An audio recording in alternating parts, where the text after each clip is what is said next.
My name is Meagan Patterson, and I'm an assistant professor in the Department of Psychology and Research and Education at the University of Kansas. Today I'll be talking about a paper that I co-authored with Dr. Aaron Pahlke of Whitman College and Dr. Rebecca Bigler of the University of Texas about children's perceptions of the role of race and racial bias in the 2008 United States presidential election.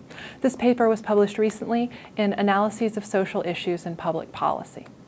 The data for this paper came from interviews we conducted with over 100 children, ages 6 to 11, shortly before and after the 2008 United States presidential election. And in this study, we asked children a series of open-ended and forced choice questions, looking at their knowledge of the candidates in the 2008 election, their perceptions of the ways that race and racial bias would influence voters' opinions of the candidates and also voters' behavior, and whether the children aspired to become president themselves. One of the first questions we wanted to examine in this study was whether children were aware that, if elected, Obama would be the first African American president. And we found that children, for the most part, were quite knowledgeable about this. The majority of children were able to identify Obama as a presidential candidate and were also aware that no African Americans had previously been elected to the presidency of the United States. The second question we examined in this study was how children felt about the presence of an African American candidate in the race. And we found that for the most part, children reacted positively to the presence of an African American candidate, but that these positive responses were more common among African American children than among European American or Latino children. Although outright negative responses were rare, only 54% of European American children expressed a positive reaction to Obama's candidacy. A second question we had in this study was how children thought other people felt about the presence of an African American candidate in the race. And we found that overall children really thought that African Americans would respond highly positively to the presence of an African American candidate. So in their responses, some children really emphasized the importance of in-group identification for African Americans' positive reactions. So for example, a 9-year-old Latino boy stated that African American children would be excited because the president would be their kind. Other children discussed the importance of Obama as a role model. So for example, a 10-year-old African American girl indicated that African American children would feel glad and would want to be like Obama. Other children discussed Obama as someone who could potentially counter negative stereotypes of African Americans. So for example, a 10-year-old European American boy stated that African American children's reaction to Obama's candidacy would be excited because it will show black people can do just as good as white people if elected.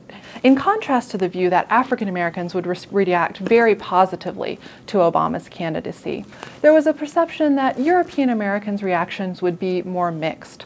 So children's responses reflected a mix of positive, negative, and neutral reactions. And this was true for children from a variety of racial backgrounds.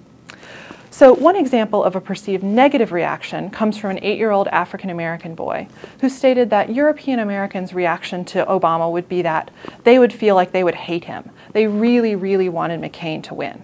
Some children, in contrast, believed that European Americans would in fact respond positively to Obama's candidacy. So for example, an 8-year-old European American boy indicated that European American children would feel excited because they had never before seen an African American candidate. Other children indicated a belief that candidate race was not important to European Americans. For example, a 10-year-old European American boy stated that he did not think the candidacy of an African American had much impact for European Americans because race isn't an issue anymore. Another question that we addressed in this study was whether having a same-race model elected to the presidency might potentially influence African American children's aspirations to become president themselves.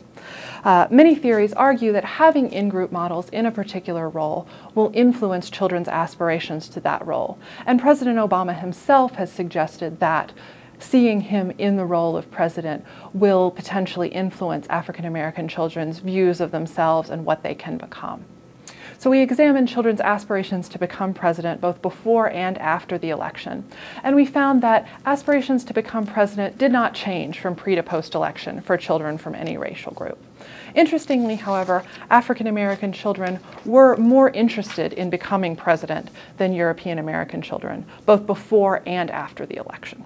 These are just a few of the findings that we report in the paper, so we really hope that you'll take the time to read the paper in full. If you have any questions, please feel free to contact me by email, and we hope that you've enjoyed watching this video and that you enjoy reading the paper. Thank you.